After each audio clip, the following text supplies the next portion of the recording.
ఏదైతే ఇప్పుడు Pawan real estate లో 10 కార్లు వెళ్తే 1-2 బుక్ అవ్వడం చాలా కష్టం. సో నా పేరు పవన్. రోషన్ లాంచింగ్ ఏర్పాటు చేయడానికి మన కంపెనీ అధినేత వాస్కో నాగరాజ్ గారికి, అలాగే మోస్ట్ సీనియర్ లీడర్ ఆమె విజయ్ అన్నయ్య అవుతారు. ఎన్ని విజిట్లు పెట్టారో నా విషయం తను చెప్పలేదు. నాకు సుమారు నాకు తెలిసి పవన్ 45 పెట్టుంటాడేమో. 45 పెట్టుకుని 20 బుకింగ్ లో 15 సార్. 15 ఎందుకంటే అసలు విజిట్లకి అసలు ఎప్పుడు కూడా లేదు. అసలు ఆ విజిట్లు మెయిన్ ఇంపార్టెంట్ ఏంటంటే విజిట్లు చెప్పాలి. రియల్ ఎస్టేట్ లో 10 కార్లు వెళ్తే 1-2 బుక్ అవ్వడం చాలా కష్టం. కానీ 15 కార్లు పెడితే 40 బుకింగ్లు అయ్యి తన సిస్టర్కి మ్యారేజ్ చేసి మమ్మల్ని కూడా కంపెనీ ఏదైనా ఎండి గారిని కూడా చెప్తే మేమందరూ వెళ్ళి బ్లెస్సింగ్స్ కూడా ఇచ్చి వాళ్ళందరూ కూడా పరిచయం చేశారు. ఎవరైతే ఉన్నారో అలకనంద ద్వారా వచ్చి అని చాలా గర్వంగా చెప్పడంతో నేను చాలా చాలా హ్యాపీగా ఫీల్ అయ్యాను. డైరెక్ట్గా ఏదైతే ఇప్పుడు పవన్ 15 మంది మాత్రమే నేను పెట్టాను, దానికి 40 అలాట్మెంట్లు వేయగలిగాను.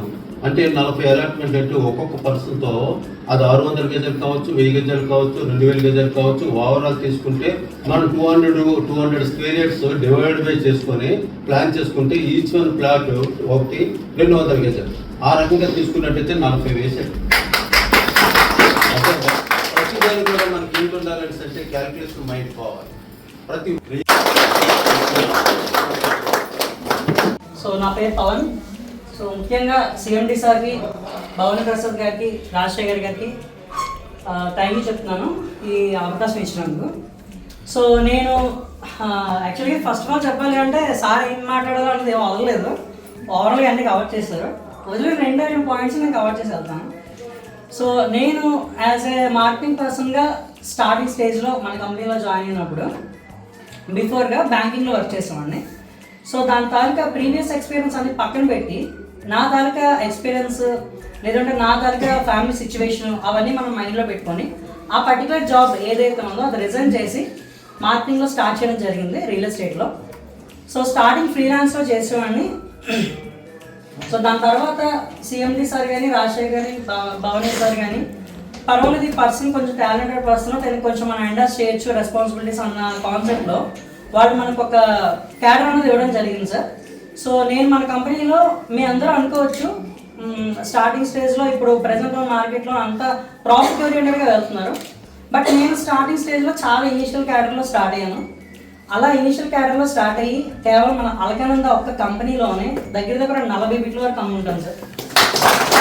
సో అది కూడా just with the span of 1.5 year, not more than that. So ఇదంతా కూడా నేను ఏదో గొప్పగా నేను ప్రౌడ్ అన్న కాన్సెప్ట్ కాదు. సో నేను చాలా బేసిక్ సిచ్యువేషన్స్ నుంచి అండర్స్ అయ్యాను. సో ప్రీవియస్ ఎక్స్పీరియన్స్ కానీ సర్కిల్ ఆఫ్ ఇన్ఫ్లుయెన్స్ కానీ చాలా తక్కువ ఉండేది.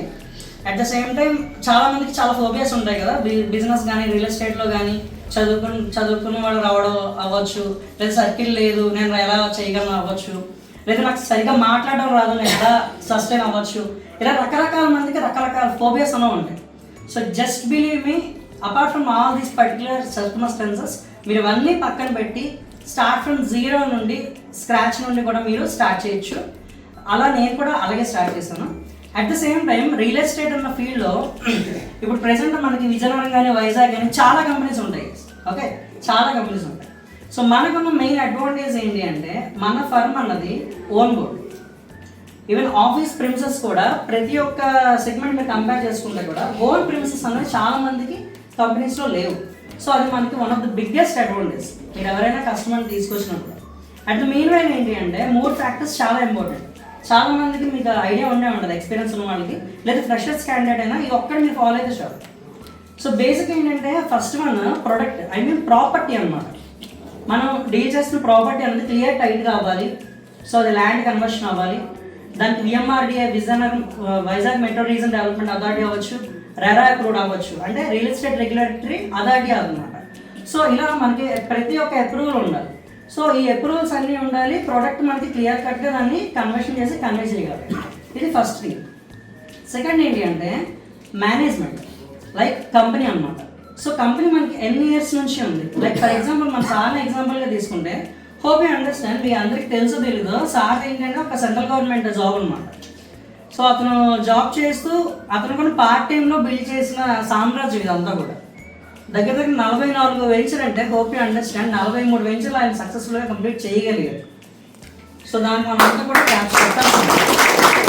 సో ఇదంతా కూడా స్టార్టింగ్ స్టేజ్లో పార్ట్ టైంగా బిల్డ్ చేసిన కింగ్డమ్ ఇదంతా కూడా.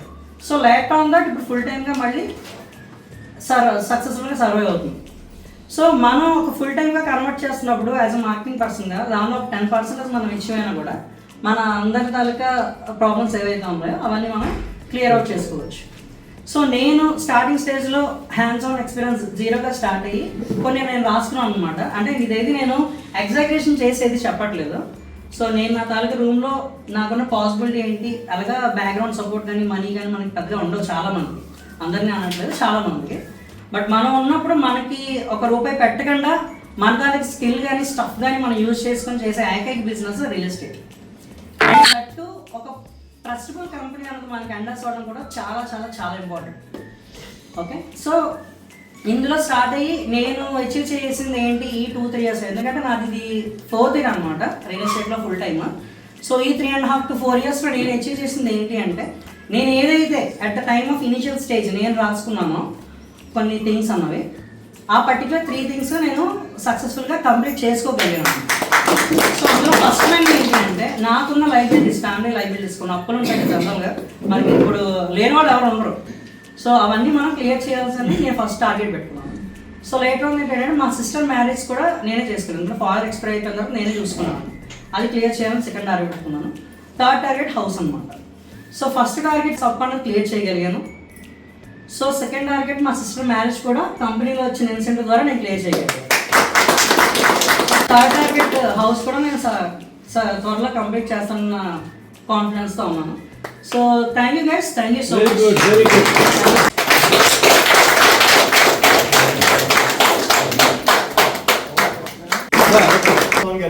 కరెక్ట్ సబ్జెక్ట్ చెప్పారు.